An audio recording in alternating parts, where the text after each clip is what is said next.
Watching Kyle's unboxing videos again? Yeah, he always finds the coolest... No way! A robot dog? Gotta ask where he got it. Or use your Samsung Galaxy S24 Ultra. Just draw a circle around the dog on your screen, and it shows you where to buy it right in the app. Whoa, I just learned a new trick. And that for once, I beat Kyle to the next big thing. Circle it, find it with the new Galaxy S24 Ultra and circle the search with Google. Get yours now at Samsung.com. Internet connection required. Results may vary based on visuals.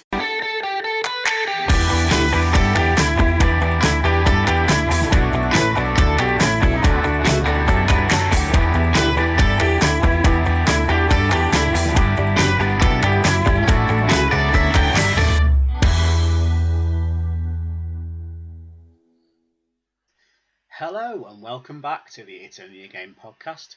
Here we are to Qatar log, the recent events of the World Cup, and joining us today we have got Matt and Dec. How are we, gents? I was okay until you said Qatar log. Yeah, likewise, Jimmy. That's gone down as quickly as Rochdale have down the League Two table this season. Doha not approve of that joke. Okay, right. Unfortunately, we are without Greg tonight. Greg has got the virus. We're a man the down. Demonetising virus. We are a man down. But we wish him all the best in his recovery. And I'm sure he'll be listening to this at some point. So, hi, Greg. Best of luck with your recovery and things. And before we begin, just want a little shout out. Well, what do you want to say? Best of luck with your recovery. He's not dying, Jimmy. He's not man flu. He's got COVID in there, right? Like, he's had a few jabs, hasn't he? Has he had a few jabs? He wouldn't have had. If the person who had organised all of this months ago and years ago wasn't out in the blooming outback eating kangaroo dick, maybe Greg wouldn't have COVID. So there. Kangaroo dick? I missed that one. Yeah. This is now a conspiracy theories podcast. I didn't watch I'm a Celeb, okay? I just assumed that's what he was doing. Oh, I thought you meant the guy who started COVID was eating kangaroo dick. Right, you mean Matt Hancock? Yes. Right, not that the man makes who had a lot more sense. I was so confused for a second then. Well, this has started well. I think we need to go on to Jimmy's news. Sorry, Jed. This is taking a swerve for the worst within a minute and a half. Best well of done, luck, Greg. Best of luck. Best of luck with your recovery. Also, speaking of Rochdalian supporters, just want a quick shout out to Danny Richardson, formerly of the podcast, been on a couple of times.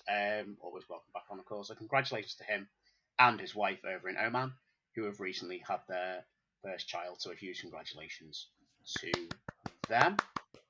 And just a hop, skip and a jump away from Oman, of course, is Qatar. Of course, if you believe the journos, the stadiums are all within a 5-minute walk of each other, so it literally is a hop, skip and a jump. Lads, this open question, it's as we record the 7th of December. Quarterfinals are upon us soon, so again, depending on when this comes out, this may age terribly, just disclaimer. What we made of the last 16 of the group stages so far, it's been a weird World Cup, hasn't it? It's been odd because it started off, I mean, I'm assuming we all watched Qatar Ecuador, the first game. BBC had this big thing on about, human rights record, and they didn't really talk about the football until a good half an hour into the programme. And it started off very strong about being political messages and human rights, etc. And the longer the tournament's gone on, you do feel that's waned slightly as we get closer to the knockout stages, which is a bit weird, a bit strange. I don't know if anyone else feels that's the way it's sort of gone in their head. I'm quite sure. Feel free to disagree, agree. Yeah, no, I'd agree with you, Matt. It seems at the start, rightly so, all of the things that were being pointed out and being brought to people's attention through the media. And I think we touched briefly on the previous episode with Ian Hume talking about how important it is that it's used for that platform and to get these messages out there. But I do agree, as the tournament's kind of gathered a bit more momentum, that those kind of, not viewpoints, but it's certainly not being publicised as much. I don't know whether that's maybe just that I've become a little bit blind to it, but it doesn't seem to be in the forefront of the media's mind now. It's very much attention has turned to the football. Yeah, I certainly think there is a correlation between the quality of the game, shall we say, if the quality of the fixture that's on show, the quality of the football, and the awareness or the discussion around human rights and all the ways in which Qatar may have possibly, allegedly obtained the tournament. It seems to be if it was a 3-3 banger, a la Cameroon Serbia at 10 a.m. What a game, by the way. Vincent Abubakar, my guy. Then it was almost about the football. But if it was a drab 0-0, I mean, it says something that, we've got Croatia and Morocco in the last 8 who played out a game that no one's ever going to remember, even the players themselves. So I think it just seems to be in the group stage a correlation between, is the football good? Talk about the football. Is the football shit? Let's talk about human rights. Just a quick shout out to BBC, by the way, which I know they don't need our approval. But if you notice their opening credits, it's very generic. Normally I'd criticise that, but I love the fact that it's all about the history of the World Cup and the players that are there now and the nations and the moments, and not about, because there's usually a theme of the host country when you look at Euros or a Copa America or a World Cup opening titles, but there isn't any real reference to Qatar in that, whereas ITV has got the desert and the hot air balloons, and that's fine, go whichever way you want to go with it, but I think BBC have been very sort of neutral on their, sort of, not portrayal, it's wrong to say, but their portrayal of Qatar, or lack of portrayal of Qatar in the opening credits, which I think has to be commended, and it ties in well with the Qatar-Ecuador, where they didn't talk about any of the football at all, and to be perfectly honest, from watching Qatar the first half an hour, it's a good job they didn't talk about the football, because there was nothing to talk about from that point of view. And just the last thing, just to balance it up on the Qatari perspective, or Qatari point of view, because we do want to be balanced here, that a lot of fans and people generally have said, and there's people people who know people who are out there, even permanently, who say the media portraying things to be a certain way, and things aren't as bad in terms of, the crackdown on. Obviously, we know about the human rights and of the workers and the LGBT, connotations there, and it's a case of, well, just don't do it in public in the way that you wouldn't expect anyone to start doing anything like that in public in the UK. Let's be perfectly honest, just keep it to yourselves. It's a tough one, because I think we have to address it. I think we have to address the main human rights, the Qatari issue, and the legal issues around it before we go on to the football. And I do think, people saying, "Oh, it's not so bad, you can get a beer." Well, yeah, that's the World Cup. It's almost like a FIFA fun park. It's like going to Disneyland, but FIFA related, which is a scary thought. In the desert. Just pictures of Infantino's face everywhere, like Mickey Mouse. Yeah, absolutely. Today, Mickey Mouse I feel like Minnie. Today, he's a weird creature, isn't he? He's a bit, yeah. Hey, don't bully him. He was bullied as a kid for having ginger hair. He was. I'm sorry, Gianni. He feels like a minority and a migrant worker then, if you do that. We can't let him have that. It's exactly the same. Being ginger and being an oppressed Southeast Asian migrant worker doing voluntary work and being murdered building a stadium, allegedly, is totally the same thing. And now he's just a bald bastard. No, hey, he's president. Whoa, Dec. Whoa. We want to apologise to all bald people. We want to apologise to all bald people that listen to us. Sorry, Greg. Sorry, Dad. We love bald people. And really. me in 5 years' time. And half of the rest of the 5 years, mate, with our hairline. Optimistic, I'm more like 18 fucking months with our hairline, lad. The Wirral Peninsula fringe. Especially watching Tranmere. It's looking more as deep as Qatar's back four. It's looking more like a rock ferry now, lad, than mind the Wirral Peninsula, Jesus. Steady. There you've got free will on the podcast. You're going to with some nonsense. Alienated about 98% of our audience with that comment, but I'm a big fan of it. I enjoyed it either way. Oh, it's fine. Don't worry. It's only what FIFA have done with giving the Qatar World Cup anyway. So, satire. They've driven us to it. I think we have to sort of say, look,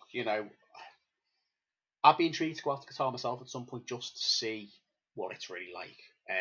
I think until you've been there yourself outside of the World Cup times, can you truly have an appreciation? Like, I passed through the airport once. I can't really say I've got much opinion on it. I think everyone's entitled to decent meal deals, Jimmy, or the Qatari Real was really good value. To be fair, at the time in 2018, I don't remember. They had lots of mini stadiums though. They had lots of mini stadia around the thing, and big flash cars, very clean. And I was able to access Facebook without a VPN, so that was decent. Everyone's a winner. So, I feel like the BBC should be broadcasting all of that as well. No, but going back to what you were saying, I think the BBC have done a very good job, as you say, quite level-headed with the approach. And some of the conversations, and I'm very open to different people's opinions. I'm very welcoming of every ethnic and any other minority group within society. Going to put that out there as an absolute clear disclaimer. But there's an aspect of the World Cup whereby I do now feel desperately sorry, or certainly earlier on in the tournament when this was, coming up through the press and so on, and 100% rightly so that all of this is being, put into the public eye if this is what's happening. But I do feel sorry for the players, because as much as people will say, oh, well, it's their job, and, look at all the money that they've got in the flash cars and whatever. If you offer the World Cup win to any player at that World Cup, they would hand everything that they've won, domestically, all of the cars, the houses, the holidays, they'd hand all that over, because for any footballer, the ultimate reward and the ultimate prize is to represent your country and be crowned the best in the world. And I kind of feel like for them, overshadowed's not the right word, because obviously it's right in terms of that they've brought all of this to people's attention and to the public kind of eye line, if you like. But I do feel like a lot has then been being taken away from the footballing side. For example, at the likes of the captain's armband and so on, a lot of the argument around, should we have wore it, should we not? I was very much of the opinion that we should have wore it. We should have took the booking, even if it was a thing of that we'd given it to, for instance, Pickford, who would be less likely to pick up a second booking as opposed to an outfield player or whatever it will be. But then you also look at it and you think a lot of people who then aren't quite as in the know with, how these things will work are then starting to have a pop at the players individually online. It's not their... They can't go against what the FA are telling them to do, or against what FIFA are telling. It doesn't work like that. It's not like an office job where someone says, you've got to wear a tie and you turn up with a top hat instead, and you're going to get a disciplinary or 50 quid knocked off your wage or whatever. It doesn't work like that. It's not a normal 9-to-5 job. And again, it comes back to people being educated in all aspects of it, if that makes sense. But yeah, going back to the original point, I think BBC have done a good job. I think generally the press have done their best to portray what they certainly can see is going on out there. And it's interesting that some things don't quite marry up to what people are saying whilst they're there. But is that just because they're seeing, a very small part of what's going on, what's basically been set up for the fans to see, and they're only seeing what they want them to see and what they want them to take away? It's very difficult to comment on. It sat in my house in the middle of Rockferry, but yeah, I think I've spoken enough. I think that's definitely the case. You can tell that there's an element of, we want you to see these parts and other parts. But then again, that's not unique to Qatar. That's not unique to, I'm sure when Brazil hosted the World Cup in 2014, there's people living in that country who are living in pretty, squalor in certain aspects. And that wasn't exactly Brazil going, look at us, with all these people living in the conditions they live in. There's always going to be that element to any country that hosts the World Cup. I agree with your point. I felt bad for the players when it did come to the armband situation, and I'm glad the FA I'd say almost, they took it out of their hands, because if we had have had, Harry Kane, for example, wearing the armband, or I don't know, any other player, Maguire, Henderson, etc., it's not fair for them to miss out on a World Cup because of a daft rule from FIFA. And it seems harsh, because it seems like we were just bowing down to them and saying, well, okay, you've said this, so we'll have to back down. But ultimately, you can't, train for a tournament for a World Cup in terms of 4 years' time and miss it because of an armband. It wouldn't have been fair on the players who would have got bookings potentially, and they could have missed games because of it. So they had to do something, and I think it probably was the right call in the circumstances. Probably just the wrong call in humanitarian circumstances, but that's kind of been this whole thing, this whole World Cup in a nutshell, unfortunately. No, absolutely, and I think we should point out that England, I think the FA, I believe the head of the FA was told and portrayed to the media in an interview that it wasn't just the yellow card, which, can we just point out, ironically, England had no single booking this World Cup.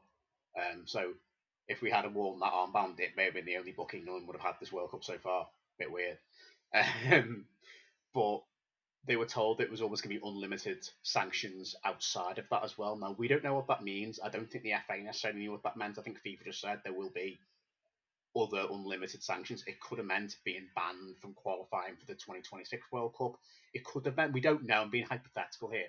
It could have meant anything, but at the same time, I do feel really sorry for not just players, but also fans, for the nations, for the associations that are over there at the moment, that have qualified, and because of the record of, and in particular, I must say, the LGBTQ laws, and I know there are people that quite rightly have refused to watch this World Cup, have anything to do with it, people of the LGBTQ plus community who I entirely stand with, and because of, they don't obviously, and none of us can safely say we agree with what allegedly is the Qatari laws on, and I say allegedly, we don't know, I'm not an expert on Qatari law, and far from it, I don't think any of us are, although I think people on social media seem to think they are. But I do think I entirely stand in solidarity with anyone who feels oppressed by this World Cup being there, who feels unsafe about going to this World Cup. And Alex, oh my word, I'm so sorry, I forgot her name. Alex Scott. Spoke about, that's the one, Alex Scott. I'm so sorry. It's just Alex Jones hosts the one show. So sorry. Alex Scott, even, who said she That'd felt be very unsafe. weird if she is Welsh. She might have turned up at the World Cup. She might have been there, but no. But she's now Alex home. Scott said she is now home. Alex Scott said she felt unsafe. She has come home. She was already home. Anyway, Alex Scott said how she felt unsafe there, and I reckon anyone, football supporter or otherwise, it's of the LGBTQ plus community or whatever, I entirely understand, and it's just a shame it has to be this way, because it shouldn't, and we, on the other side, we have to say we do want. I think we can all want the World Cup to go around into other nations and not just be like, because I heard, England could host the World Cup tomorrow. It's like, great, but that's not the point. We've had the World Cup, and we've basically had the Euros like last year. We know we can. We know. It's also not just us. Any major European country it's could not just host it tomorrow. us. You can The stick Germans, it in the Spanish, Spain Italians, or Germany France. or France, or Italy Most or places around the wherever. world, Brazil. Most countries, it's about, and I get what FIFA's trying to do with expanding into new areas that aren't like traditional mega popular football destinations, and football in Qatar is huge as it can be for a nation of 2 million, the majority of whom are expats.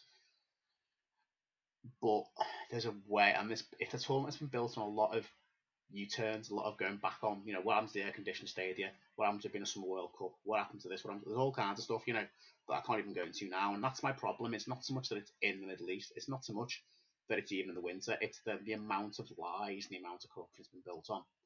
And in that sense, I do feel for the average Qatari person. I know I've gone on, it's the average Qatari who is probably just like you and I, just wants to watch their football, just wants to watch. There aren't many, admittedly, judging by the stands and when Qatar play, but just wants to follow the national team. It's exciting for them, but it's going to be marred, not only by how crap their team were on the pitch, which that's a different conversation we'll get to, but more importantly and more poignantly by all the, quite rightly, but all the things around their nation hosting it. And imagine if it was us, hosting it, and the world was kicking off about England hosting it, we'd feel attacked. Go on, Dan. I mean, if you look at the next World Cup, obviously joint host between Canada and America, if you look at the number of, not necessarily laws, but certain states and so on and so forth, and some of the things that go on over there that are very well publicised, it'll be interesting to see the media portrayal of, a society that a lot of people within Europe try and base themselves on, the whole influence, New York, Hollywood lifestyle or whatever. That's just come to me. We're talking about the likes of England and so on hosting, but you're going from one extreme to the other. Qatar being a nation that, ultimately a lot of people don't know an awful lot about. Very small population, as you're saying. A lot of people, not necessarily originally from there, and this kind of, very traditional culture of a very small number of people that's obviously growing and is being rolled out across everybody. But then you look at some of the states in America, not so much Canada, but you look at some of the states in America and some of the things that go on there and some of the views and so on. And is it a thing of then that we go over there and respect that culture, or it's very, very interesting, isn't it? It's precisely. I think obviously the US. We're not going too much into political commentary, but the US Senate, I think it is, have passed a bill in the last few weeks, certainly, over the right of what women can do with their bodies in a certain circumstance. Whether you stand as, pro-choice, pro-life, wherever you stand on that is entirely your view, but it's quite restrictive that a bunch of, and I must point out, majority men have made a decision on what women can do with their bodies, and why aren't we talking more about that as the next World Cup host? That's just as restrictive and just as some of the alleged rules with her coming out of Qatar. I think we've gone on quite a bit about the political side of it. But I think it's important that we do address this though, and we don't just go, oh, football, football, football. Yes, we're a football podcast, but I do think we have to have a wider world view on these things. And I know we're a couple of weeks late to the party on discussing it, but it's our first pod really since the World Cup started. Let's now get on to the oddness that's been the World Cup in general. Is there any matches or any real standout performances for you thus far? Not a match as such, but I never thought I'd sit and watch a World Cup on the telly with the Christmas tree at the other end of the living room. I never thought that'd happen. So that's been interesting. I'll be honest, it's weirdly quite nice. As much as I don't like Winter World Cups, because we've never had one before, obviously. There's this element of this time of the year in particular. I think Ian said this on the last podcast. He's like, well, just sit back and enjoy it. And I was like, well, yeah, that's a good way of, it's not the worst time in the world to have a World Cup. It's a bit up till Christmas. You're starting to get a bit festive, everything, and it's like, well, there's no games on today and tomorrow, but there's been on average 2 games a day, 3 games a day for the last couple of weeks. It's been good fun, and I quite like the 10 o'clock in the morning starts to the 7 at night. Some of the games didn't live up to the hype, or you wouldn't normally watch it outside of a World Cup, but that's the World Cup in general, I suppose. It's been it's difficult to look at it because I think sometimes you look back on tournaments whilst you're in them with a bit more of a rose-tinted glasses spectacle of it. And then when you look back in a couple of years' time, you go, oh, it wasn't the best tournament. But I generally do think it's been a pretty good tournament. There's been plenty of shocks. The likes of Germany going home early, Argentina being beaten by Saudi Arabia, was, really early on. That was a massive shock. Even was it yesterday, wasn't it? Yesterday, Morocco against Spain. That's a huge shock in Morocco. You're talking about a legacy of a World Cup, and that's something I hope that Morocco in particular, for them to be in their first time in a quarterfinals, it was amazing to see the scenes in Qatar and in Morocco, and even in London was the weirdest one. I think it was Piccadilly Circus, was just full of Moroccan fans, which was brilliant. That's a really good thing. I'd love to see. Pick you up on that. I think the weirdest one were the scenes in Malaga. Yes, I did see. Just because obviously we know Costa del Sol and Malaga's not that far over the Mediterranean from the Moroccan border. Obviously, you've got Gibraltar just in between. But loads of Moroccans live in Spain and live in, obviously, Ashraf Hakimi was born in Madrid.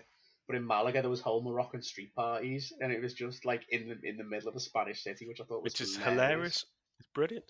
But those things are what the World Cup is supposed to be about. I'm quite thankful England having experienced anything of that nature, apart from maybe the US game at a push was something where we probably should have won it on paper. But in the grand scheme of things, we've gone through the whole tournament without really breaking a sweat, let's be honest, apart from maybe the first half an hour against Senegal the other night. You never really felt at any point we were going to lose that game. And we'll come on to the quarterfinals and onwards later on. But yeah, I've quite enjoyed it. I've not been, obviously it's difficult again while you're working. I think during the summer, especially when you're younger, you have the time off school and you can watch all the games. It's been difficult to kind of watch games whilst working. But ultimately, yeah, it's been a good tournament. I've enjoyed it and looking forward to seeing how it all unfolds in the next couple of weeks. Yeah, I've kind of been the same, Matt. Obviously working in a school, missing all of the 10 o'clock kickoffs and 3 o'clock kickoffs, really. So it's only really been the evening games that I've been able to kind of sit down and watch and enjoy. Obviously catching up on the highlights and text messages and things coming through on our group chat and a couple of other chats with the lads. But I think of all of the World Cups that I can remember, probably spanning as far back as 98 at a push, probably 2002 is the first kind of real World Cup where I had a proper interest in it. I think it's probably been one of the less predictable kind of the most kind of upsets. You always get your freak results, but the number of big sides to go out so early on, and some of the games where I've done a prediction sheet with a group of the lads where 5 points for the Trek score, 3 for the Trek result, and so on. And I think I'm not a very good betting man anyway, but I think I'm probably on the lowest tally I've ever been on at the end of the group stages anyway, purely because there's been so many results that nobody would have predicted. Obviously, you've still got your outright favourites there, and your Brazils and your Frances, and arguably, depending on how we do on Saturday, potentially England breaking into that kind of top 2 or 3 team group. But I think it's been a really enjoyable tournament. Looking at the footballing side, I think generally the technology has worked relatively well.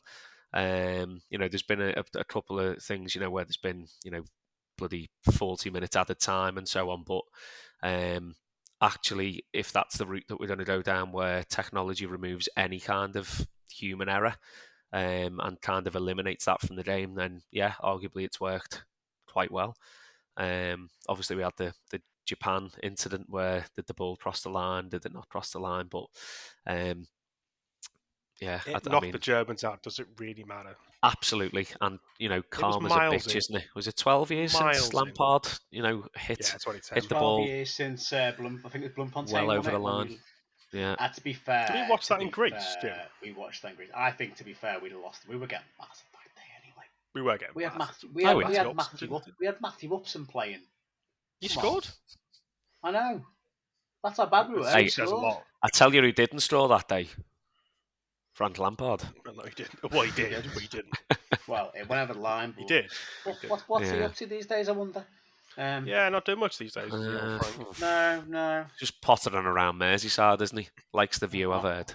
Aren't we all? I want to come on to that point you made about the added time. Are we a fan of the added time being like daft minutes? Absolutely. Personally, yes. I can't see many people being against it, but it's just a question. It's quite an intriguing one to ask. Absolutely. I mean, think of it from a point of view of if you don't want your games to last longer so you don't get more value for money, and if you want teams to cheat and time waste more, then you've got a problem with it.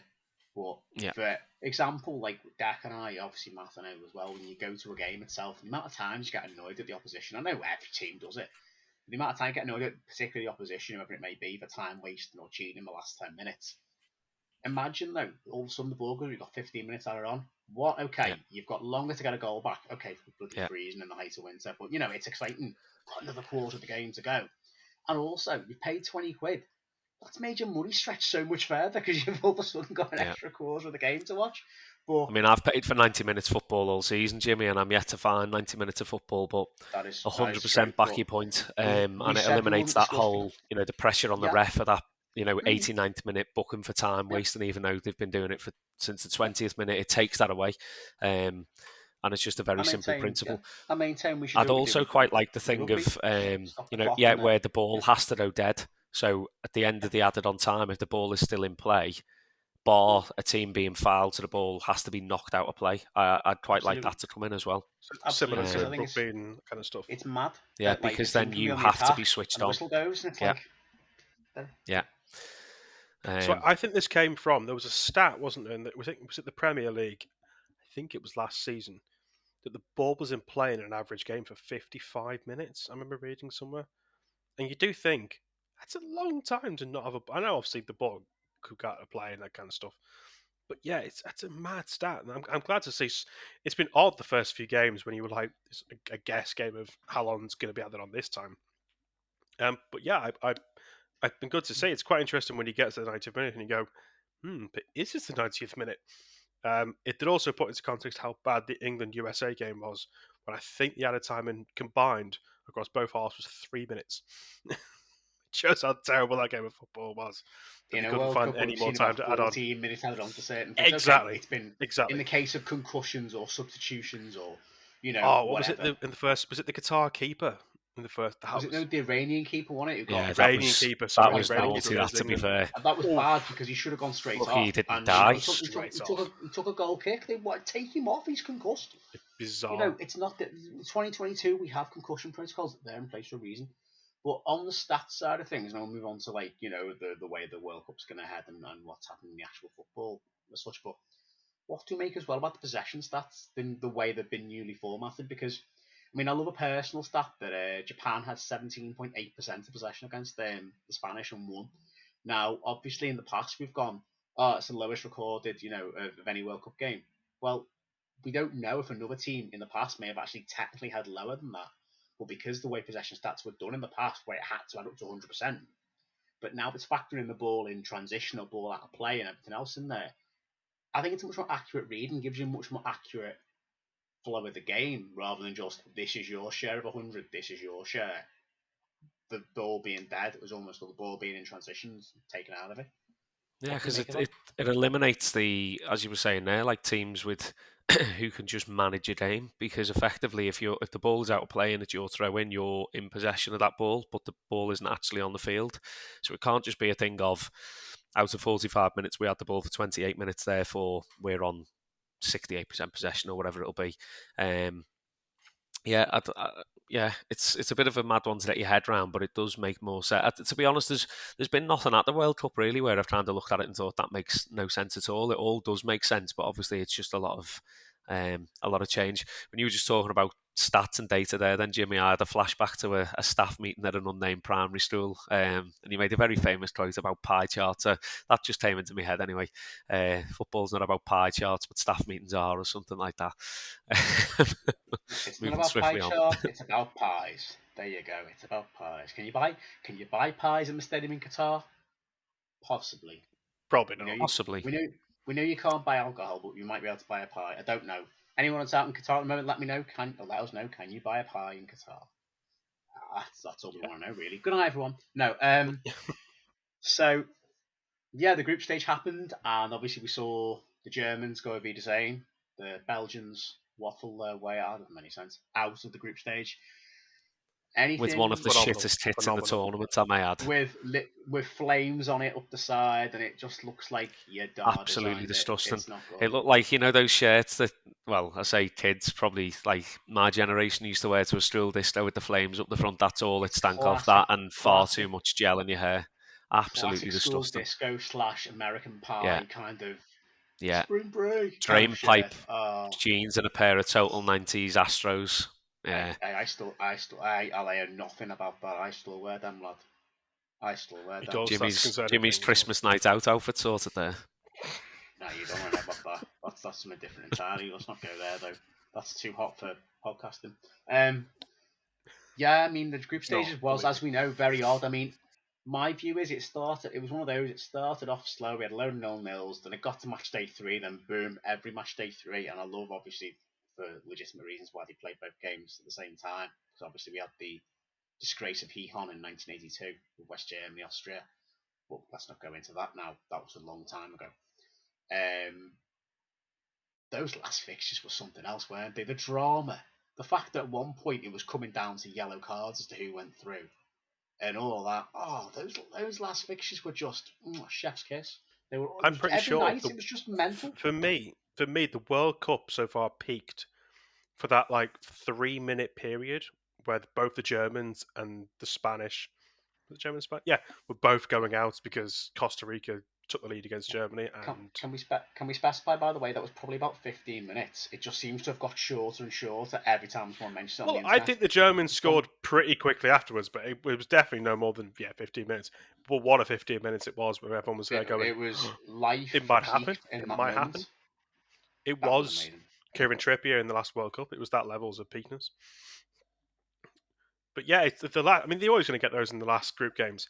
I was actually going to sort of raise a point because I know the World Cup the format's changing at the moment for 2026, isn't it? So my right in saying is we go to a 42 team? No, 48. Not 48 teams. Sorry. At the moment, 16 groups of 3, but they are looking at changing it to 12 groups of 4. That's what I heard, and then you have basically a round. I don't know how they're then going to make a round of 32 from that, because you'd have to have each of the group and a best place finisher, third place finisher.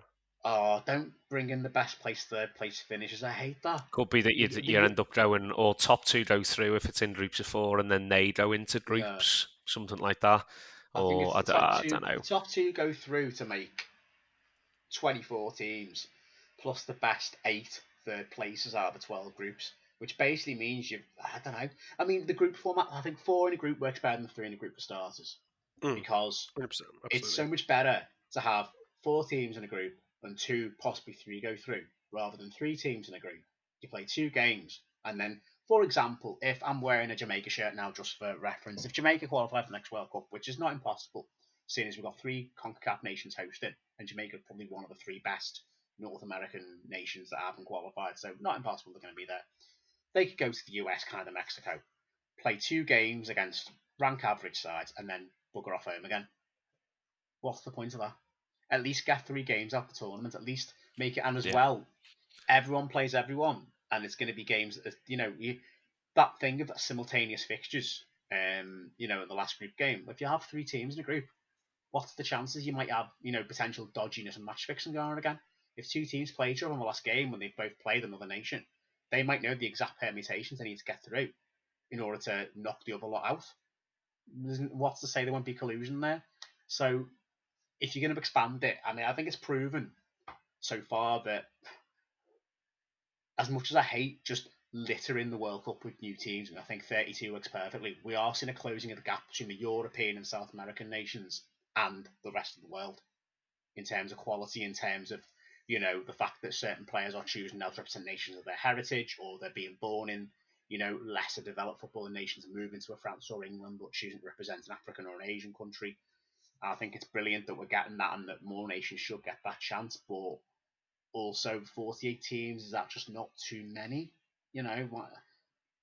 It feels that Yeah. way. 48. I mean, it's a lot of games. I mean, there's been a lot of games in this World Cup. Obviously, different than normal, but 48 does seem a little bit over the top.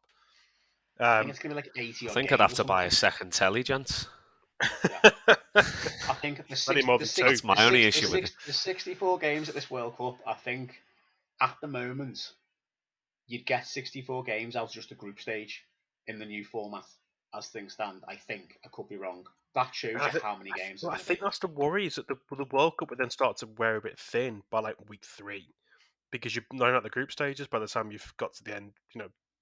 The whole point of the World Cup is it's a fairly compact. Well, we'll be on a 4-week period. This one, isn't it? Was it 20? Yeah, about 4 weeks. And you're going to get where it's just going to drag out. It just doesn't make sense. The only way I can think they might do it is copying what I think UEFA doing with the Champions League, where you have a league system and everyone plays what would be 4 or 5 times. Judging by what, I can't quite work out the maths exactly, and then the top 8 would go through to the quarters or round 16. Sorry, and then you'd have a playoff system. It's the But Swiss model, isn't it? I mean, I yeah, was looking at the group stage of the next World Cup, thinking, how can they have it where the winners go through to like one round, like they have with like the UEFA Cup and Europa League and the Conference League, where the group winners go through to one round, and the runners up play a playoff round before then meeting so it gives a better incentive to top the group rather than just come top 2. I quite Absolutely like that stinks of idea. the National League playoff system, that doesn't it, But Jimmy? it Makes about as much absolutely sense does. as it. It absolutely stinks of National League playoff, but you know what? Rovers benefited from that because They did. But going eventually back to it in terms of like expanding it and stuff, it's kind of that old saying of if it isn't, if it's not broke, don't fix it. I don't, like it. You've got to be a certain caliber to get to the tournament. Obviously, the host and whatnot are there anyway, which I'm all for. But I don't know. To me, it kind of takes away the excitement of, or the whole point of qualifying, because then you're not going to have the likes of your Italies that are at home, because they'd fall into that next kind of bracket, if that makes sense. Your top well, I 10 suppose sides, say, are if it's a always going to 48 be team there. World Cup, if Mm, it's a 48 team World Cup and you don't qualify, then you didn't deserve to be there in the first you're place. It's shit. probably the best. Yeah, you really are that just going bad. to point Yeah. out though, with regards to UEFA bracket of the FIFA qualifying, World Cup qualifying, currently get 13 nations out of 32. We're only getting three extra spots as it is. Oh, are we? So we're only getting it's to try and get more AFC as an Asian, or Mm, CAF African, or CONCACAF North American nations in, or even I think we're getting 5 or 6 South American nations in next time, which again, go our hard South American qualification group is. It's to get mm. more all around the world. I get that, and I understand that, and I don't think the World Cup should be Eurocentric. I'll always say No, 100%. sometimes as Europeans, as British, we That's are what the very Euros are Brit and for, Jimmy. Eurocentric. That's what I know. Aren't they ridiculous? 24 nations out of 55 qualified. That's like, you might as well let them all in. You might as well let San Marino and Andorra play, for that matter, in the without qualifying. Just sod it, get them all there. Be bedlam, but at the same time, it's there to try and get other nations in. So yeah, it's only 16 UEFA nations, so the jeopardy still somewhat stands in UEFA, because I've heard at this World Cup, oh, how come Italy aren't there? I'd rather watch Italy than watch like Saudi Arabia or Qatar. Well, okay, maybe not Qatar, but I'd rather watch them than Costa Rica. Well, Italy didn't qualify. Well, but they're better than They them. had the Well, chance, they didn't make it. sorry, Italy came second in the group with Switzerland and then ballsed up against North Macedonia. What do you want me to say? Which says a lot. They didn't get past teams that they arguably on paper should have done. Whereas, for example, Saudi Arabia or Costa Rica got through their qualifying, they did what was required. We have 13 spots out of 32. If Italy can't take one of them, for example, then you just don't deserve it. So it shouldn't just be all about the biggest nations all the time. It's about celebrating football around the globe. We have, as Dec points out, the Euros for European stuff. I think it's always going to be an argument to have, isn't it? Because obviously the bigger nations, I say bigger nations is the right choice of words, but the more, I can use successful, but I suppose the nations that more teams are, more people are Established. Established, a good way to put it, i.e. the Italians is a good way to put it. People are always going to wonder, or they're always going to think they should be at the World Cup in some elements. But like you say, if you don't qualify for your group, that's on you. If the Italians had plenty of chances to do it, they were reigning European champions. They still are reigning European champions. And they didn't qualify. That's on them. And the likes of, use Wales as an example, as a team who made the most of the qualifying and they got through in the way that they did. But yeah, it's 48. I don't know, and it sounds like they're going to go ahead with it. Well, they pretty much are going to go ahead with it. The format obviously still needs looking at. I don't think the 3 group works, but I know that's not set in stone yet what they're doing with it. So I am quite intrigued to see what they're going to do. But I think 4 per group does work better, and having those last group games on at the same time does make a big difference. And you've seen that, obviously we mentioned Costa Rica and etc. And that group going forward. But yeah, it's going to be an odd one in 2026 how they get that and not make the World Cup drag, because that's a real worry that you don't want a tournament to really drag on to the point where you're like, God, we're just in the quarters. Christ, we've got like another 2 weeks of this, and it's like that would be quite disappointing if that's the way it ends up. Indeed. Speaking of dragging, let's move on, because we've been discussing the next World Cup for quite a bit now. We are dragging on ourselves here. So obviously we've seen teams fall by the wayside. England, being English of course, apart from the USA game, it was comfortable. I always feared we'd lose to Wales, but we didn't, so that was good. Last 16, it's more fresh in our minds. What's been your game of the last 16? What's been the story of the last 16? What's our thoughts looking forward as well to the quarters? Because there's some juicy arse ties in there. There always is in the quarters, but there's a few potential finals in amongst that lot. I think take the England France game out of the equation for a minute, because we'll come on to that, I think, separately in a couple of minutes. For me, the tie now that I'm really looking forward to watching is the Netherlands-Argentina game. I think out of all of the, we've had your high scoring sides, and France obviously look very exciting. England relatively solid. I think attacking wise, we're probably the best that we've been in a World Cup in as long as I can remember in terms of options. But and obviously Brazil, their quality speaks for itself. But Netherlands for me have probably been the team that have looked most like a team, as in hard working for each other, starting to look like they did 10 years or so ago, because they had quite an old age inside, didn't they? And then they kind of fell out of the tournaments for a few years, but they definitely seem as though they're on their way back. And obviously Argentina are starting to show why they were kind of not a massive outsider, but not favourites to don't win it, but would certainly be up and around there. So I'm quite looking forward to that. Yeah, I can't. I was just thinking about what my standout game from the round of 16 was, and I can't.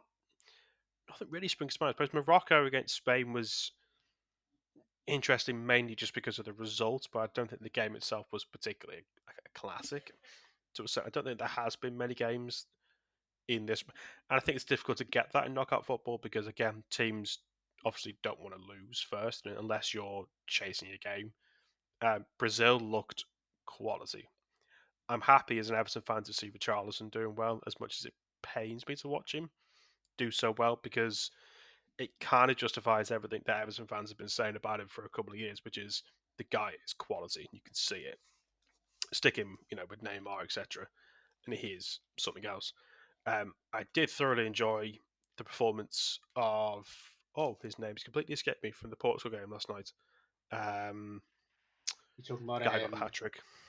Ramos. Ramos, because that first goal was chef's kiss.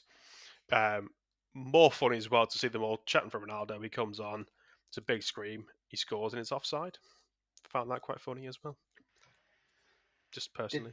Did anyone think with the Portugal-Switzerland game? First off, by the way, Portugal, look, it was the first time I watched Portugal's World Cup that I thought, well, not the first time I've seen them, but the first time I thought and watched them, I thought they could actually win this. In the previous games against Uruguay, South Korea, not that I watched South Korea, Portugal again, much gone to Uruguay, which was a much better game. And the game against, I was like, yeah, they're okay. They're last 16 quarter-final material at most. But last night, and it was without, obviously, our good friend Cristiano, Piers Morgan's mate, that I thought they genuinely actually are going to blooming win this. And it's going to really fucking annoy me because I don't want Cristiano Ronaldo to win the World Cup. And the thing is, I actually really like this Portugal side without him. They're really good. And in the years gone by, I thought, I can't warm to Portugal. And I realised what it is. It's just him. It's Ronaldo. It's just him. It's annoying. For years. He's very annoying. I remember watching Portugal come from behind to beat us at Euro 2000 and thinking they had Figo, they had likes of thingy Gomez, Nuno Gomez, I think was there, and all kinds of players. They were unreal, and I thought, fair play, they're a good side. We had a decent side in 2000, and after 2002 they were out the groups with South Korea and Poland and all that in their group. But ever since then, I've been like, I can't stand Portugal. And for years, I've just wondered why it is. And now I realise, take that little gobshite out of the team, quite big, meaty gobshite out of the team, and they're actually a really fun team to watch under a manager who's been known for being pragmatic, defensive, dull, all of that. And the shackles were off, not just the manager, but the team. And they were scintillating. But you could sense that, couldn't you? You could sense there was an element of, okay, we haven't got to worry about him, because the issue, and the Ronaldo issue is what United have discovered this season as well, is he's not Ronaldo at 26, at 27. The guy, as we know, he's, for a 37-year-old, the guy's a machine, but he's not the machine he once was. He's in reasonable shape, I think it'd be fair to say. The odd we'd all 12 take back. looking like that when we get to 37. I'd take exactly. looking like that now, but obviously But what I mean by that is he's obviously not the player that he once was, but he doesn't realise that, and that's what's most frustrating. You see someone like Lionel Messi who knows that he's still got the little turns of pace. I think he's built obviously differently, so he can keep that style of his game going, but appreciates the fact that there's players around him he can help out. With Ronaldo, you always still feel he wants it to be about him. And that's what's the most frustrating thing about watching that Portuguese side until last night, when you did see them all kind of go, hang on a minute, we don't need him. We've got, Bruno Fernandes, we've got Bernardo Silva, players galore, and they were brilliant. They battered the Swiss last night. It could have been more, should have been more really, than the 6. And I think that's been Portugal's thing for the last 2 decades, though. I know you say Cristiano Ronaldo's not the player he was when he was 26, 27. Agreed, he isn't. But even when he was at the peak of his powers, he's got 195 caps for Portugal. He's got the most goals anyone scored in international football. What that tells me is He's been undroppable for nearly 20 years because of his talent, but also probably because of his attitude and his ego. Managers have been afraid to drop him in times where he's been out of form, albeit that's rare.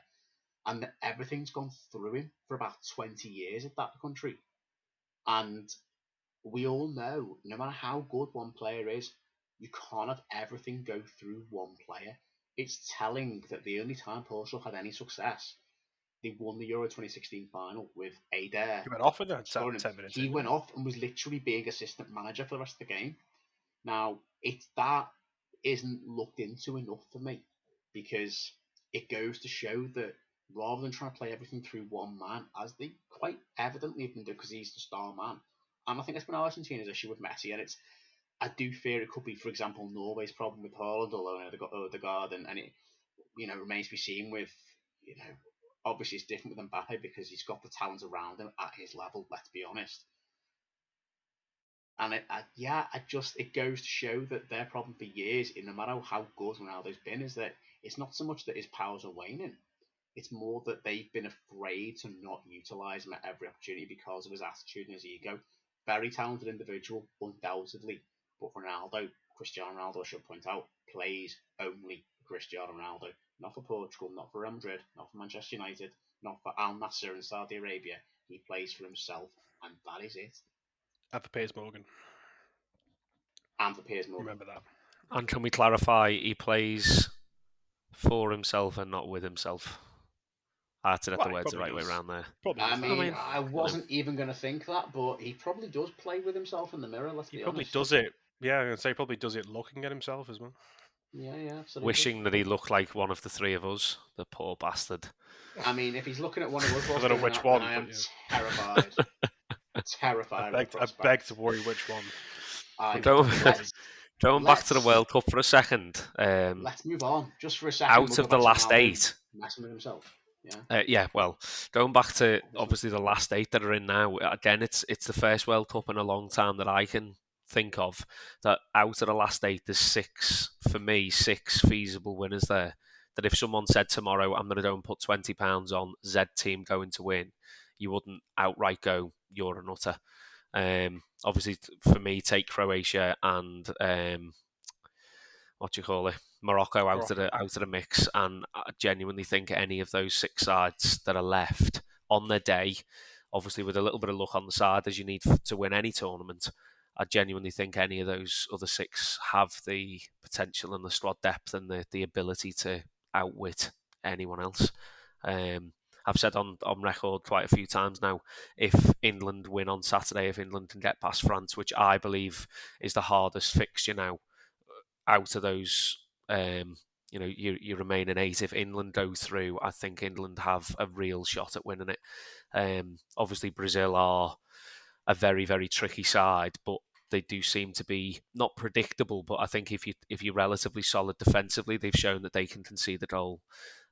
Argentina, likewise, they've had a couple of hairy moments, albeit earlier on in the tournament. But again, if you keep 1 or 2 individuals out, there's a chance there. Netherlands, I'd say we are probably a better side than them on paper. Portugal at the minute, free scoring, as you've just said. But yeah, I may just be slightly delusional and tired, and I'm not speaking a lot of sense here, but I do feel like there is a chance. It's a really tough one, isn't it? Because if we go on to what we on Saturday's game, my heart says they can do it. My head just thinks the French are too good. But that's probably me talking down England more than talking up the French. But I think that's just a natural England mentality to not. I know we joke about it's coming home and that's whole taglines there. But even when it came to the Euro final, I still didn't think we could win. Even when you knew there was something there that wasn't going to happen. Yeah. And this is kind of my issue with it, is that sort of, if I'm thinking ahead of the game, I'm just looking at that French squad. And I know there's been people come out and say, well, how many French players would get into the England squad? And on paper, England, we have got... None, because they're French. Yeah, I saw that joke earlier. But we have got an exceptionally talented squad, but are the French, with the likes of Mbappe, just going to be a little bit too good. I think ultimately, if they're going to win it, they've got to keep Mbappe quiet. How we do that? Kyle Walker seems to be the one everyone's going towards. He's in a foot race. Literally, But back for Kyle Walker. Yeah. Is it after this round that the bookings and things get wiped? I think Am so. I right in saying that? Right, so first 5 minutes play, 3 defenders that you don't mind picking up a booking, kick lumps out of them, all take a booking, Get the quieten armband them on. down, make you 3 subs. Job done. Take him out the game. It's coming home. See if he's wearing shin pads, yeah? Just, it is what it is, isn't it? Go to war. It's such a tough one because... The problem with kicking lumps on Mbappe is you've got to catch him first. Well, yeah, exactly. Yeah, true. Just skips True. away from And as well, you take Mbappe out the equation. Okay, so for example, Kyle Walker does mark Mbappe out the game.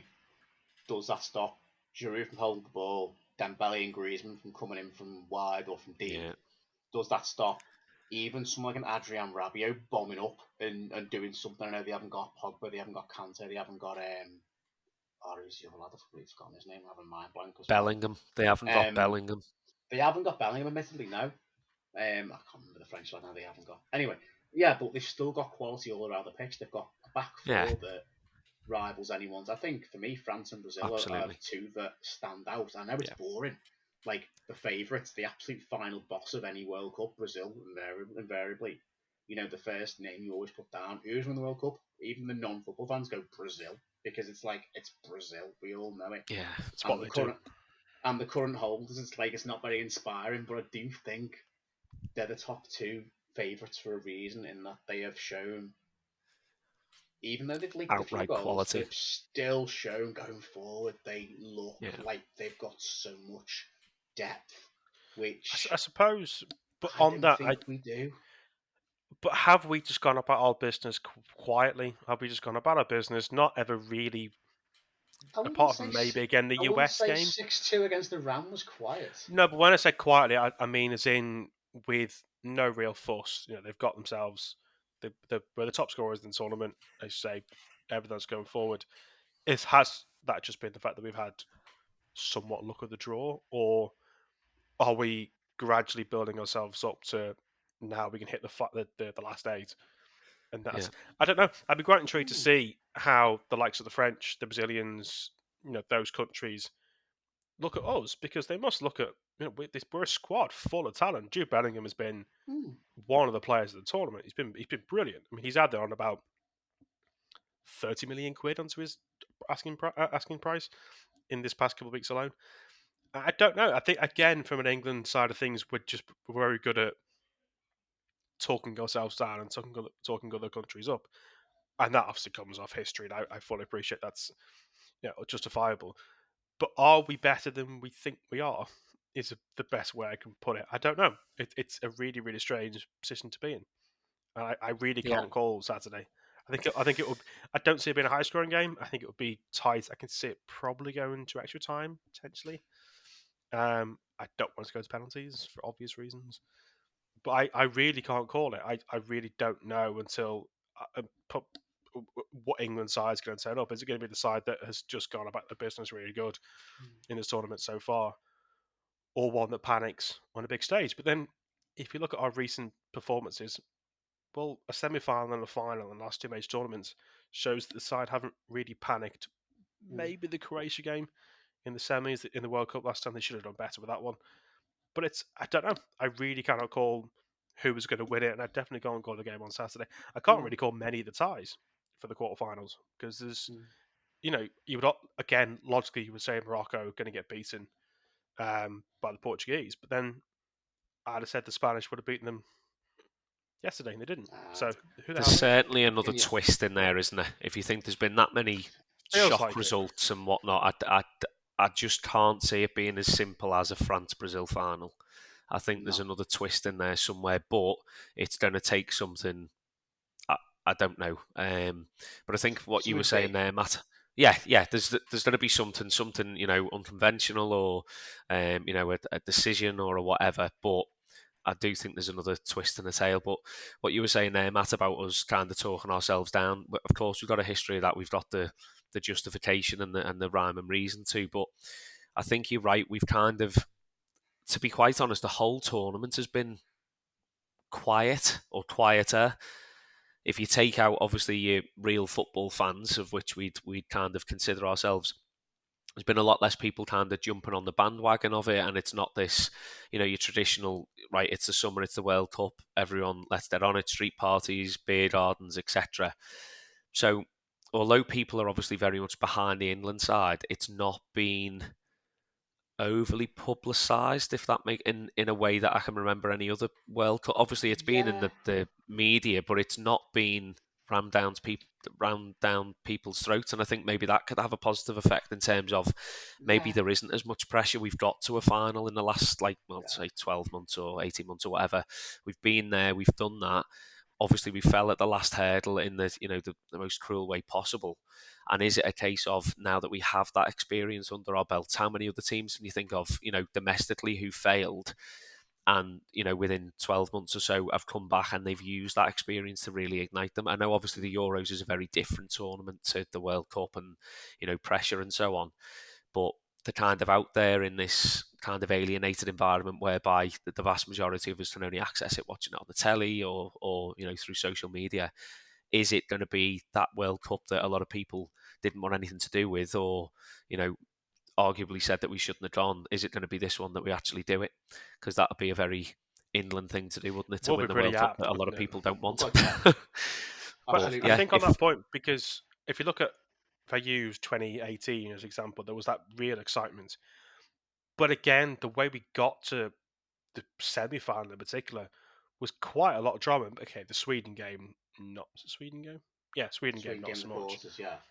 Yeah, we won 2-0 fairly comfortably, but the Colombia That game was obviously going that to was an penalties. aging Sweden team with that Abramovich, though, to be fair. Had Andreas Exactly. So Granqvist in the if defence, I former Wigan take reject that game Romanian. out, We were lucky but to the get them Colombia, in the quarters, but yeah, Colombia. that'd be great, wouldn't it? But the Colombia game, obviously winning on penalties, conceded so late. That is what I think sparked that World Cup for a lot of England fans, because they got through the group stage pretty comfortably. What was it? Panama 6-1 and Tunisia Late winner over 2-1. Tunisia, though, to be fair. It was dramatic over them. Yeah, it was dramatic, I suppose. And then obviously the Belgian game was what it was. It actually worked out probably more in our favour to not win that game, which was a weird thing. But the tension kind of built and built. Whereas this so far, even the USA game, I didn't feel like we were ever really going to lose that game at any given point. You always felt like they were, not necessarily in control of it, but they could always cope with what the USA threw at them. Whereas I think Saturday, if they do win, that's when you'll see the real snap of like, oh crap, okay, we could actually do this. And I think we've been waiting to play that side that's really going to show what this England team is made of. Because we didn't know in 2018. 2018, we went in there with no expectation. It's a free Because, hit, wasn't it? Essentially. yeah, absolutely. 2016 was what 2016 Shite. was. Let's be honest, 2014 was a shambles. Shite. 2012 we didn't even qualify for it. 2010 was a shambles. What didn't we qualify for? No, sorry, 2012. Sorry, 2012 was a shambles. 2010 was a shambles. 2008 we didn't qualify for. Get my Euros mixed up.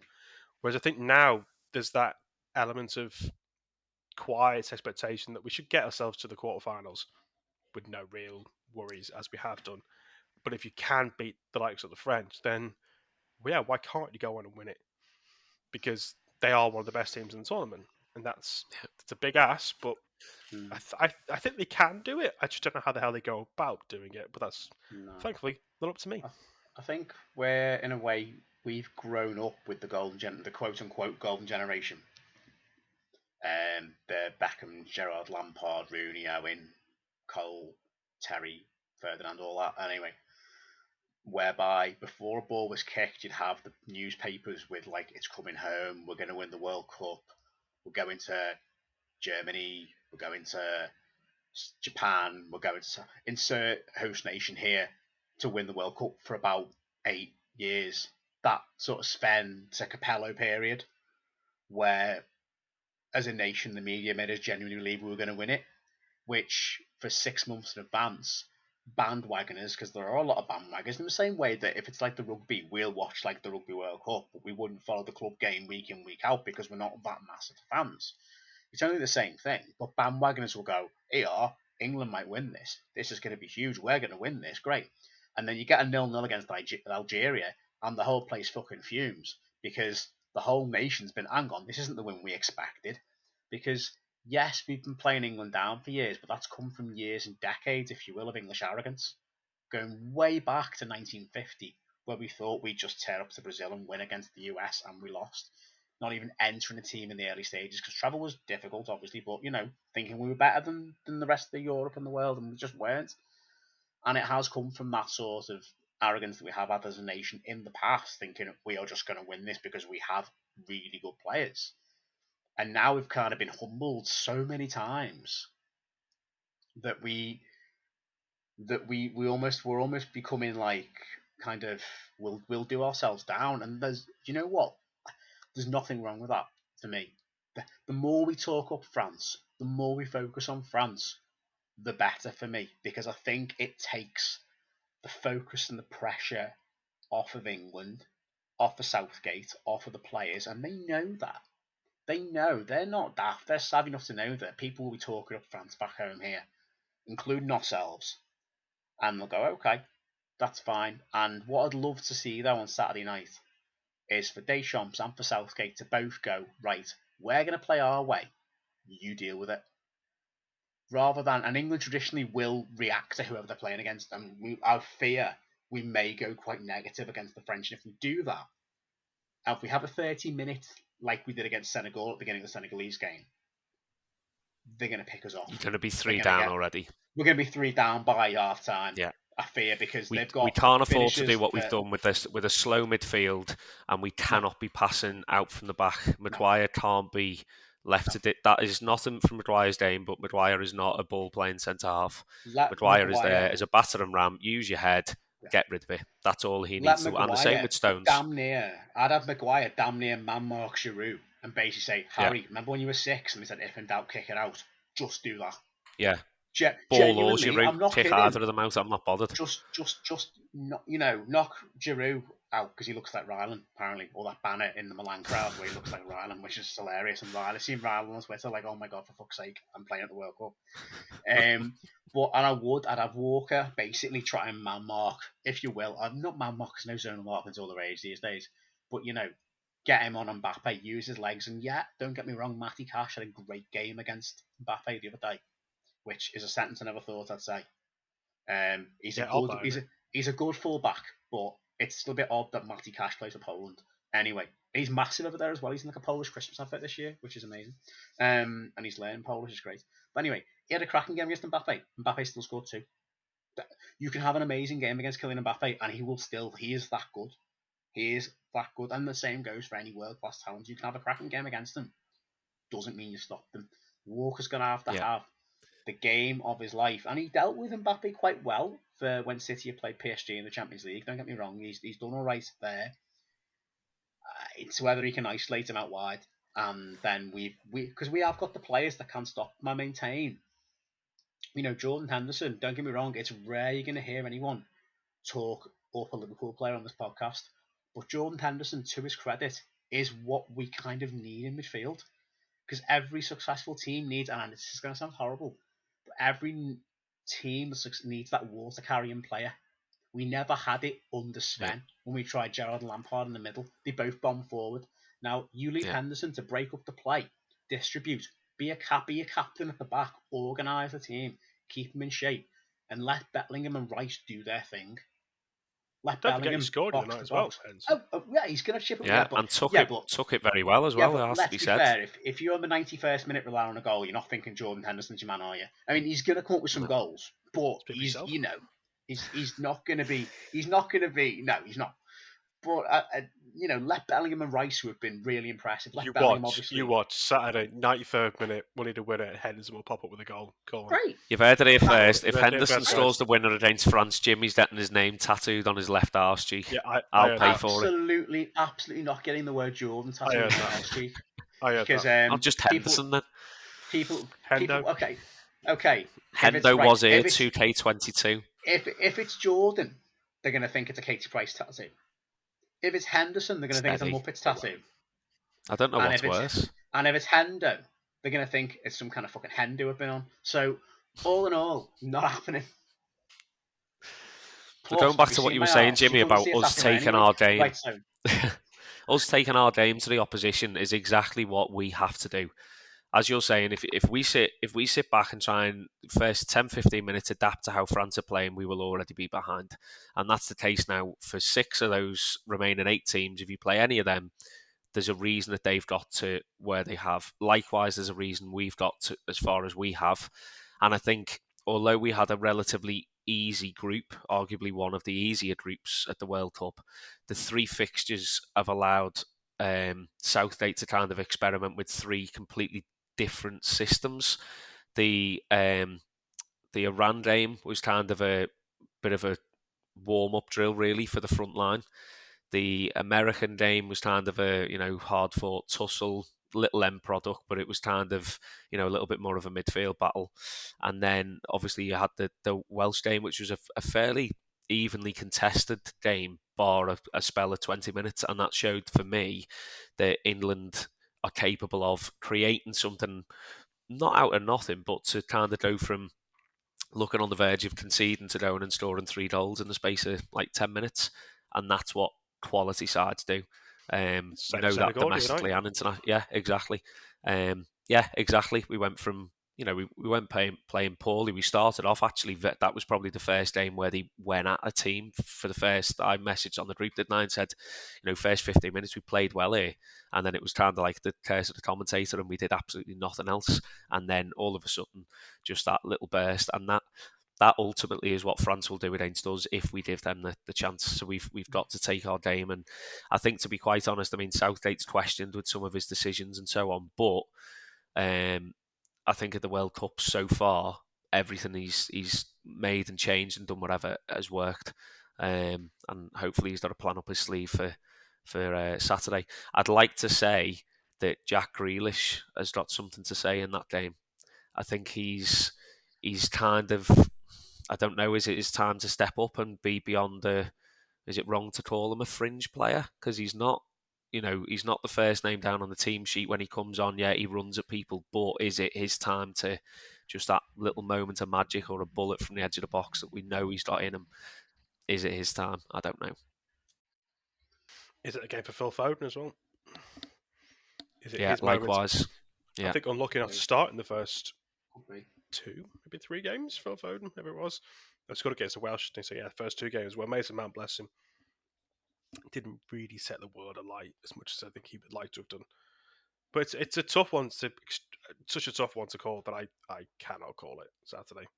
And I know this is going to end with us having to predict who we think is going to win the World Cup at this point, and I don't know. I might just pull names out of a hat and probably pull Morocco.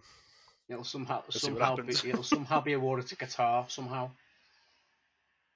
Yeah, why not? Even though they are exactly an argument for why host nation should have to qualify first. Truthfully. Well, I was going to say this because you said before, Dec, that you're a fan of having the host nation in the tournament. I personally am not, but it's a tough one because if I'm looking at, obviously with the World Cup we talked about the 2026 World Cup, where you're going to have 3 nations there who are there because they're hosting the thing in the first place. Is their spot for Qatar in particular? Could that have gone to another side? I'm not talking European, I'm talking worldwide, who are probably more justifiable being at that World Cup and will make more of a competition of it, I suppose. But the argument would be, how often again is Qatar going to get to a World Cup?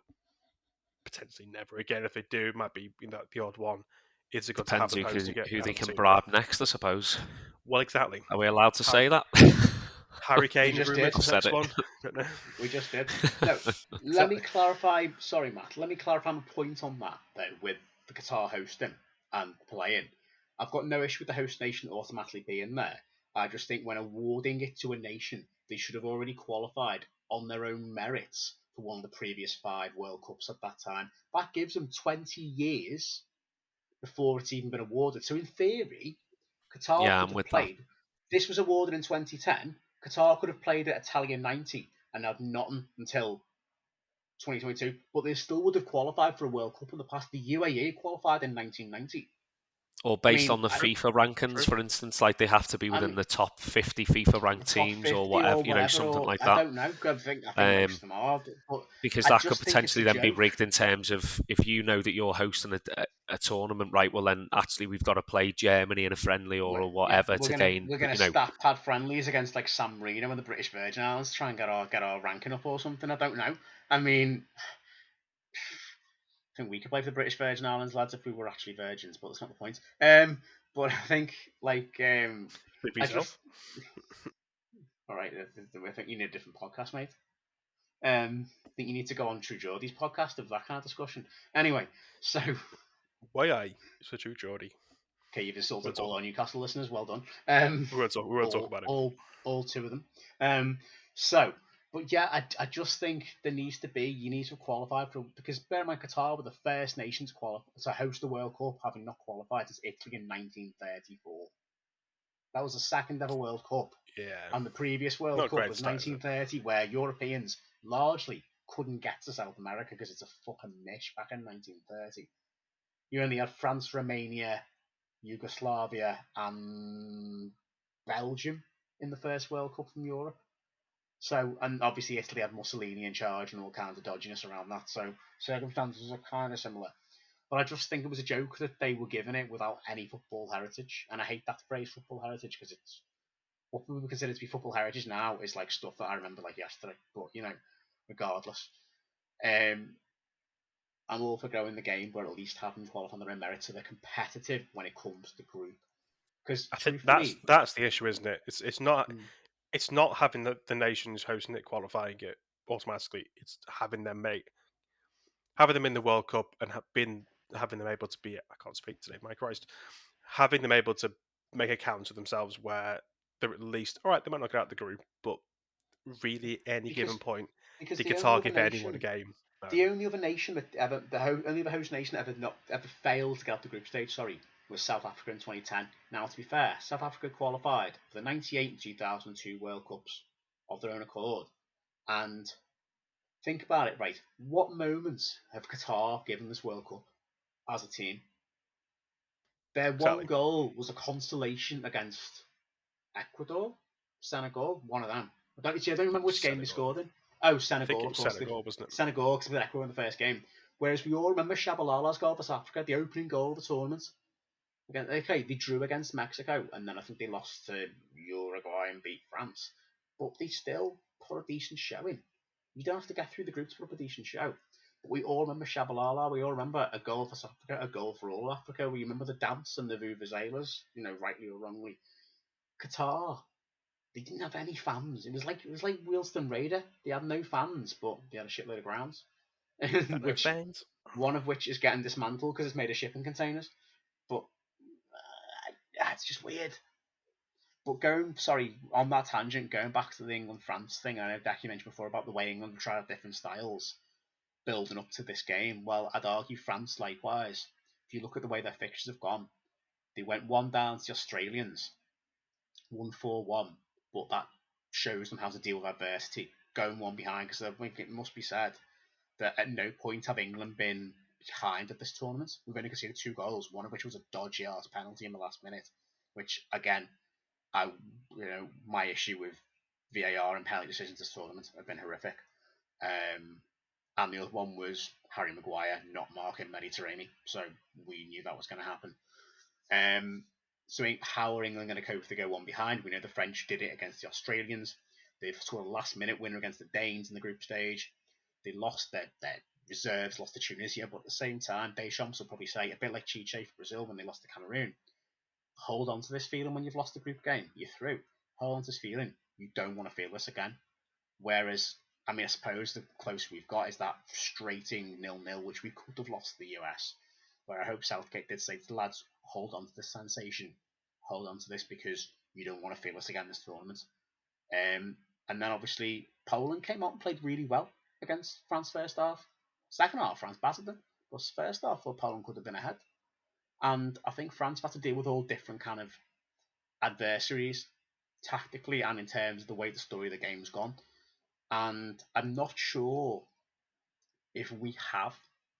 I guess Iran was set up wrong. We battered them. USA were good, but we were solid. But I feel like the Wales and Senegal game kind of went similar, as in we started a bit crap, they came into it, then England scored 3 goals, and it was actually pretty comfortable in the end. So, I mean, I hope that happens again on Saturday, but I just don't know how well versed we are with having the game taken to us by a quality side. So we shall see. So on that note, are we going to wrap this up by predictions for the quarters, semis, and then the eventual winners? Because I think this is our December episode, so I think it'll all be over by the time we do our next recording, possibly. It will. It's probably going to be some time into January, so unless we do an impromptu recording. So Merry Christmas, folks.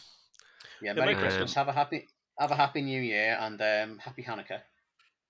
Before we make our predictions, should we read out some of the on Twitter earlier on? We had did you either put it up, Jimmy? It was asking people to describe the World Cup so far in 6 words or less, and we promised that we'd read them out. So Warby, who I think is a Berry fan by the looks of it, has said wasn't interested but now starting to enjoy it. Sorry, I read that wrong. I added an extra word in.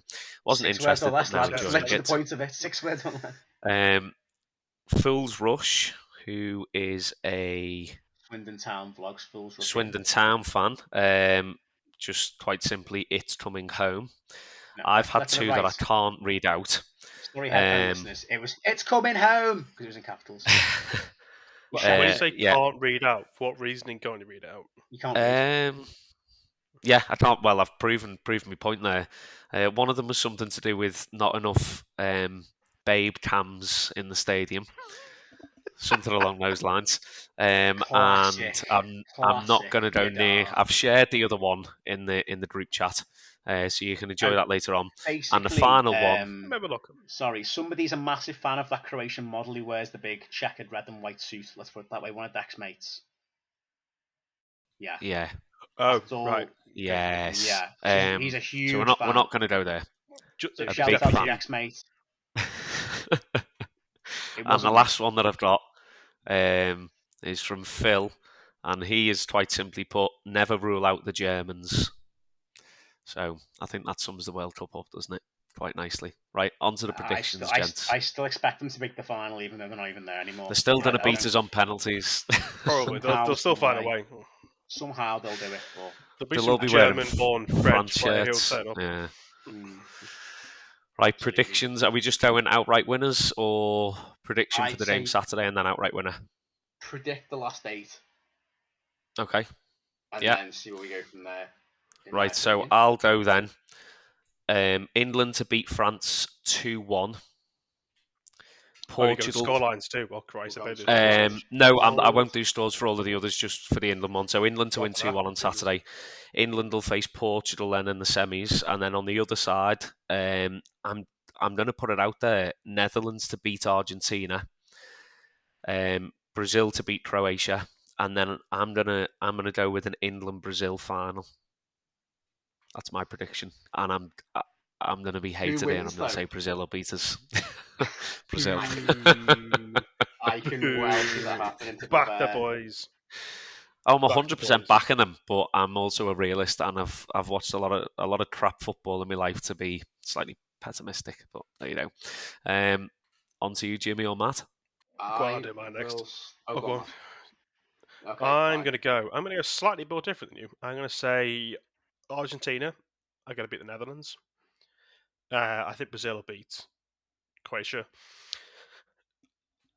Again, I'm going to be more hated than you are. I'm going to say the French are going to beat us on Saturday. And I think Portugal will beat Morocco. I'm then going to go even more controversial. I think Argentina will beat Brazil in the semis. France will beat Portugal. France-Argentina final. Repeat of 2018? No, was it 16 and 2018? 16, whatever it was. And I'm going to go out on a limb, and I'm going to say Argentina to win it. Circa Spain 2010, when they lost the first group game and then won the whole tournament. Because feck it, why not? To be fair, if England can't win it, I'd be quite happy if Argentina won it out of the other sides. Just something different, isn't it? Going back a few years. Just for Messi. Messi's last tournament, etc. Yeah. Can we just point out, by the way, there are 4 unbeaten nations at this World Cup still. They are Yeah, indeed no, it's Netherlands, mad, isn't it? England, Morocco, and Croatia. Now, if that's the last 4, Yeah, fucking scenes get in, lads. But I know. Roll on Go a on, Jim. famous Moroccan win. Morocco. Go on, Jimmy. On Well, to you, mate. well. I have to stand by Matt on this one, which, as siblings, don't usually like to do. Plus, he doesn't wash very much. So he smells. Just going to put it out there. That's uncalled for. Totally uncalled for, don't care. Well, that's wavered the opportunity to do a podcast in person, gents. Well, I Bloody maintain, hell. and it's Australia then. No, they can't win it. I maintain Argentina We've spoiled the will beat podcast day out before we've even started. Go on, World Cup prediction, Jimmy. Sorry, Joe. I was just a heads up. I wasn't invited to the podcast day out, so shows how much I'm liked. We had one. It was just Dec. We went out on his own for a Just walk. Dec on his own. Red. Fair dues. I just sat in Lime Street Station for 3 hours wondering why no one turned up for the fucking train. You get a reputation for yourself there, lad. Was it a train strike day? I Yeah, had it was, tickets to yeah. go Yeah, but couldn't make it. there wasn't even a train. Wasn't Anyway, a train. predictions. Anyway, I think Argentina beat Netherlands. I think it'll be tight. I think it should be pointed out. Everyone will talk about the quarterfinal from '98. Actually, there's been a 2006 group game and the 2014 semi-final both ended 0-0 between Argentina and Netherlands. So I'm going to go 0-0 and then Argentina on penalties because vibes. It's going to be a bit boring, possibly. I hope it's not. I maintain Croatia beat Brazil. Just kidding, lads. Not really. Fucking hell. Who's predicting that? I don't think even Croatia are predicting that. Not though, is he? There's that surprise fixture we were all talking about. Imagine. There's no. Sorry, I don't think. I like this Croatian side. Well, hang on. But I don't think. Hang on. Just got to double check. It's not Neymar's sister's birthday soon, is it? Ooh, good point. Because he could be out with a groin injury. Gone. Yeah. I think it's been and gone. That's why he's not the last 2 fixtures. Yeah. How many sisters Neymar got? That's a good point. We don't know. That's a good point. More than one sister. That's a good point. We know Neymar is a top gooser. We know that. Can you imagine Brazil don't win the World Cup because Neymar sacks off a game for his sister's birthday? What a story that'd be. That'd be amazing. Anyway, sorry, moving on. Just carry on. Anyway, yeah, that would be the whole new scene and sister act that we've not seen before. Anyway, moving on. No, I do think Brazil will beat Croatia quite comfortably. I'm going to go 3-0 Brazil. I think Croatia will be resolute defensively until literally Charles Seal dribbles his way around Josko Gvardiol, who I think is brilliant, by the way, and goes full on. What was the guy's name? The Seal dribbler guy, the Brazilian? Not Kleberson. Oh my god. Anyway. Kleberson. Definitely not Kleberson. Kerlon. Definitely wasn't Kleberson. Guys, YouTube wasn't Kleberson the Action United reject? No, it was Kerlon. You see why I got confused? The guy, the Seal dribbler, Brazilian footballer. YouTube him, honestly. He was absolutely terrible, but he could do a mean Seal dribble. Anyway, moving on. Brazil will play Argentina in the semis there. I think we're going to go out on penalties, the French. I think it's just written that I don't know who the villain's going to be, who the hero's going to be. I think it'll be a tight game. We'll probably go 1-up, then late equaliser. I can see Giroud doing something from a header. Harry Maguire's gone to sleep or something, or found the buffet cart open in the stand. Whether he can get a pie or not, a different story. Or falling over his own feet. Because every time I watch that fella run, he looks like he's just trying to fall inwards, doesn't he? Quite possibly. Or it could be not impossible that Neymar started hitting on his sister, which, that brings together a whole pile of stories that, we're not legally obliged to talk about. At least we're not in Mykonos. But have fun editing this one, guys. Wow, that's staying in. Of course it is. And I am going to go Morocco. Great, and I hate that. I can't wait for it. Morocco will shithouse their way past Portugal. Because Morocco conceded 1 goal all tournament, and it was an own goal. Now, don't get me wrong, Portugal were boss against Switzerland, but Morocco are just... I want them to be the first African nation to make the semis. I think it's wrong that we haven't had an African nation in the last 4 of the World Cup yet. They're only the 4th ever, after Cameroon 1990, Senegal 2002, and Ghana 2010, to actually be an African side in the quarters. That's my surprise. Morocco will beat Portugal. So we'll end up with an Argentina-Brazil semi-final. I'm going to say again, it's going to be nasty, attritional, and I think the Argentinians will do it. And I think France beat Morocco. Sorry, Morocco, your dream's over. But at least you get a third place playoff against Brazil. Hilarious. I maintain the French will go back to back. I think that all be about Messi, the final. All be about, is he going to win it? Is he going to bring it back to Argentina? And France will just destroy them because Argentina's defence isn't that good. I like Emi Martinez. I like a lot of their players, attacking wise, but their defence is suspect when they get a proper attack on them. And I hate saying the actual defending champions to back it because no one's defended it since Brazil in '62. But I think France defeats Argentina in the final quite handsomely. Well, there we go. So if you're listening, we're hoping to have this out on Friday mornings. What's that, the 9th of December? To the day of or the morning of the first quarterfinal. So when we post this, please send in your predictions for quarterfinal, semis, and eventual winners. And then we'll revisit this all next month and realise we were all wrong. We just point out, Matt, please don't send us your semis. Well, you can if you want. Or your finals. We won't read it. Or your finals, yeah. Don't send your finals. Oh. Anyway, on that note, I think we've covered everything we want to cover. That's not a concert that either, can I? Oh, for God's sake. You can't say that after that. I can't say that, can I? Oh, Jesus wept. But he did. Jesus did weep. No, if he's not weeping, he better have been. He's absolutely weeping now. Well, Jesus is weeping. He's out for 3 months. Yeah, Jesus, he is, yeah. Poor guy, bless him. Poor fella. So, yeah, we'll have to revisit this next month, and we'll all be wrong when Portugal go and shit house their way, and Ronaldo runs around Qatar Stadium bollock naked. Yeah, celebrating with the World Cup. Yeah. Just sue over it and over and over and over. Oh, we have to get a sue in the podcast. Can you imagine if they win it? It's gonna be like when Pogba dabbed with the World Cup, but worse. It is, isn't it? Ronaldo literally just in his pants suing with the World Cup trophy. It's gonna be horrible. It's a bit like dad dancing, isn't it? It just shouldn't happen. Oh, no. Yeah, it is. Oh, it's gonna anyway, fellas, on that note. Should we end the podcast here? Because I think we should end it on a terrible note. I think we should. We normally end it on a good note, don't we? But there it is. Yeah, there it is. Well, enjoy, folks. Yeah, on a positive note, we have to watch Wales again because they were shit. Yeah, they were, weren't they? Yeah, Wayne Hennessy, what a tackle. How Wayne Hennessy got a yellow card for that first foul. In his defence, can I just point out, I don't think he knew that, I'm going to steal your tweet, Matt. I don't think he knew that a foul outside the area would have been a red card, but he's willing to be educated about it. I'm still fuming. That tweet I put up on the day off when that happened, I was so proud of that tweet. It was brilliant. Yeah. Go and find me on Twitter. Scroll back a couple of weeks, you'll find it. It didn't do much. Brilliant. It did feck all, and I was gutted because the first thing I spotted when I saw that foul was Basil Fawlty doing the walk, and I thought it's literally picture perfect. But no, Twitter, in its infinite wisdom, did nothing with it because I'm followed by very little people. It turns out. Bloody Elon Musk. That's his fault. That messing up algorithms. Who's a bastard? Elon Musk. Elon Musk. Is he in the semis? Elinga. Yeah, he's got a few semis. My God. Elon Musk. Right, gents. Jim, anyway, we'll do the normal standard stuff, socials, etc. Where can you find us?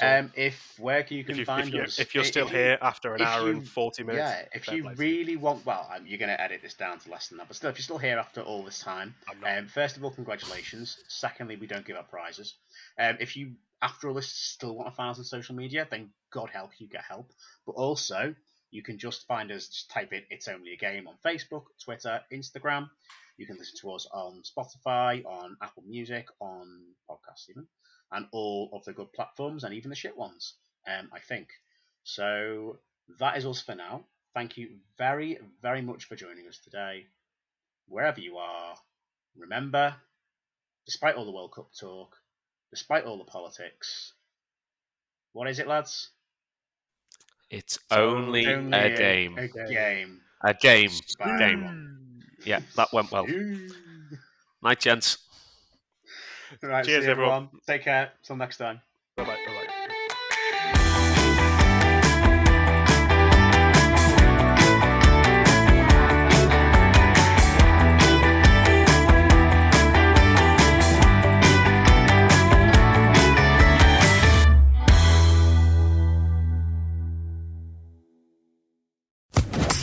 Social Podcast Network.